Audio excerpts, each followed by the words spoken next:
If you've ever wondered if psychologists always keep their cool, no. I often lose my cool. I'm a human. But today I'm going to tell you one of my favorite tools for keeping my cool that I use often. I'm going to tell you what I love about the Calm.com app, why I think it's awesome, some of the things I wish they would tweak that I'm not crazy about, and I'm going to compare it to some of the other mindfulness apps out there. Stick around.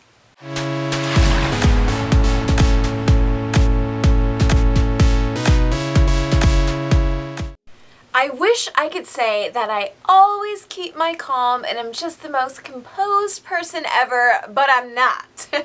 I lose my cool like everybody else, and there is a recent situation that totally, got under my skin. We were traveling and I was so prepared. I had all these audiobooks downloaded, I had some movies downloaded, I made sure I had the new United app, like I was ready to go, okay? So I get on the flight, I pull out my headphones, and all of a sudden I realize I don't have that stupid dongle. And I hate that it's even called a dongle, but I did not have the little thing to attach to my iPhone, to my headphones, because I don't have the new connection. No, I wish I could say that I said, that's disappointing. Oh well, I can read. But I did not do that, right? I was like, what? Oh, like my husband looked over, I was like, I forgot my stupid dongle. Oh, I'm not gonna meltdown, right? So here I am on the plane, scrambling around, looking at my purse, no dongle, it's not in the 900 pouches in my bag. It is nowhere to be found, and I'm now gonna have to go an entire flight with no headphones, and all my lovely preparation went out the window. It was not my most beautiful moment of calm or collection, and it was terrible advertising for what I do for a living.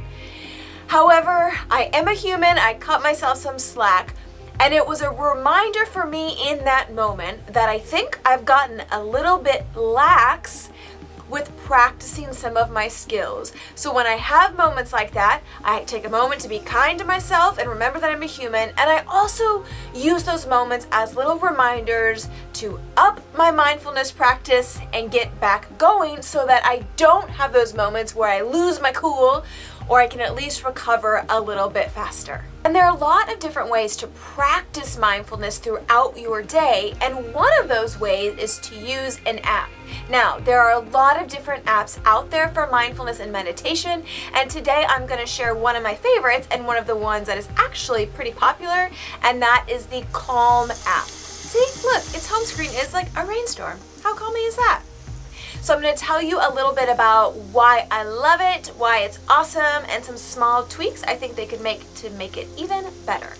And if the rain background isn't your thing and you don't want it as your default, all you have to do is just swipe and you can get to plenty of other options. I personally will not be choosing the snow-covered tree because I live that 6 months out of the year here in Chicago.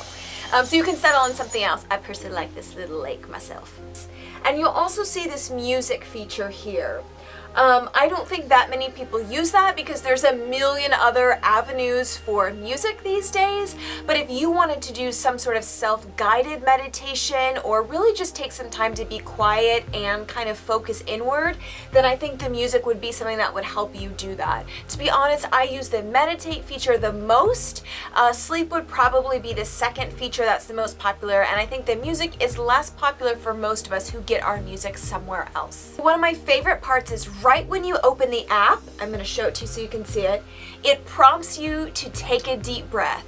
That simple prompt I think is such a great way to start out this app intentionally present and really focused on what you're about to do. So again, once you get here, here's the little rainstorm, and then you'll click on this meditate button. You can click on a couple different things, but I love the different features at the top. I think this is really unique to the Calm app, and they have it really nicely organized. So you can see anxiety, sleep, focus, relationship, emotions. And I love that because I think that helps users really decide, what do I want to focus on, what do I target, and that's nicely laid out there for you. Now sometimes Calm cheats a little bit because some of the same meditation and the same tracks are under the same different topics, but I think that will help you get the most out of this app because you can match your goals with the specific meditations. love that. One of the other things that I really like is the 7 days to something. So 7 days of managing stress, 7 days of calming anxiety. So you can see those here. And I think 7 days is a really manageable way to approach tackling something. So I actually recommend that people start with 7 days of managing stress, because I think stress is a really broad umbrella that we can all identify with. If you ain't ever stressed in your life, let me know who you are, because that's a little strange. Might be an alien there. Well, I did want to take a second to tell you that probably one of my favorite things about Calm is I love what I call their pitch. I think they do an amazing job at explaining why mindfulness and meditation are so important, and it talks a lot about the brain and why it's important, and our bodies and our life. I like this because as a psychologist, when I'm working with clients one-on-one about mindfulness or meditation, I am so crafty and strategic about how I introduce it, how I talk about it. I want clients to know this works and here is why it's so good for you. But sometimes if people don't have me, or they don't have someone giving them that pitch of why it's important, I think they can sometimes feel like, what is this gonna do? What is a meditation actually gonna do for me? And I think Calm does an amazing job at integrating that into their meditations. Headspace does that with their little animations, but I love that Calm integrates that into the meditations when you're really present and focused, eyes closed, sitting, ready to go. I love how they weave that in, and it's one of my favorite parts. And I think you'll notice right off the bat, there's a huge difference between Calm and other apps in that area. Another really useful place to start, besides the 7 days to managing stress, is this daily Calm highlights. So there's a couple different options and areas. So you can do a daily Calm of choice, gratitude, letting go. There's a couple different options that are all for free. And so you can kind of choose a couple favorites in that section. So that's an awesome place to start. A couple other things that I really love about Calm is, like many of the other meditation apps, they do send push notifications, which, to be honest, y'all, I normally disable push notifications for most things because I don't like a million things going off throughout the day telling me what to do. I don't think that's great for mindfulness. But if you are trying to make mindfulness and meditation a habit, I think the push notifications really keep you engaged and consistently practicing. That is so important. So I think those push notifications are really helpful. I also love the moderator's voice. She does have a little bit of a quicker pace, which I actually prefer.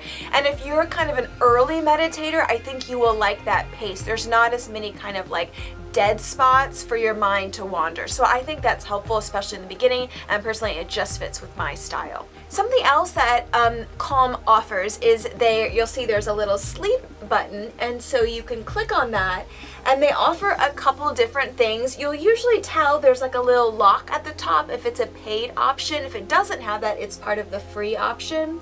To be honest, this is a feature that I don't really use, but that's because I'm usually asleep in about 10 seconds. But if sleep is difficult for you, I would encourage you to look around this tab. So this is one here, and basically it reads like a 24-minute story, and this is an attempt to kind of help put you to sleep. I think this is a great alternative if you are someone that says you have to have the TV on to sleep.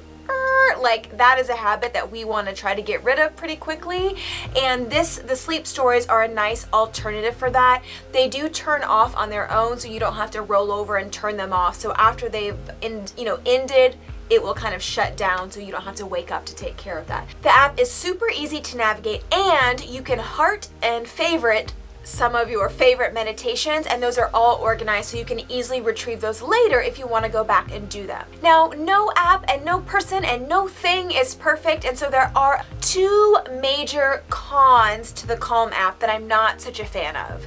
So the first is that most of their meditations are at least 10 minutes long. And generally, I'm a fan of that length of a meditation. However, sometimes I think we don't have the time or don't want to make the time for 10, 12, 14 minutes.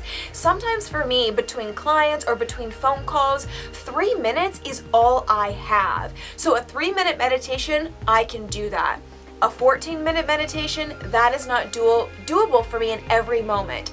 So I would love, especially in the free portion, if Calm would introduce some shorter meditations, because I think that would help us integrate them into busy moments or moments that feel particularly stressful where we don't have a ton of time. Another feature that Calm has is something that they call the breathing bubble. You may have seen this on Facebook. I saw this a couple months ago floating around Facebook, and it's really popular. So the breathing bubble is kind of what you would imagine, right? It expands on the breathe in and then shrinks on the breathe out or the exhale. So I like that they offer some breathing training. Mindful breathing is so important. You can go watch my other video on that. However, I think the bubble moves way too fast. When I try to keep up with that bubble, I feel like it is like anxious breathing for me. They do offer an option to stretch out the bubble, and I would recommend that everybody, if possible, stretch out the bubble to the largest parameters. I think that is a good pace. That being said, I actually don't like to use images like that to help with breathing, because I think that keeps us focused on doing it correctly and at this tempo and counting, as opposed to really tuning into our bodies. If you are a beginner with breathing, you might find the breathing bubble helpful. Again, try to make it as wide as possible. If you are a regular meditator or you are someone that has been doing mindful breathing for a while, I would ditch the breathing bubble altogether and really let your body guide you as you breathe. Lots of amazing things about this app. It has changed so much since it first came out. I actually hadn't looked at it for so long because I had it stuck in my head that it was like it was forever and ever ago.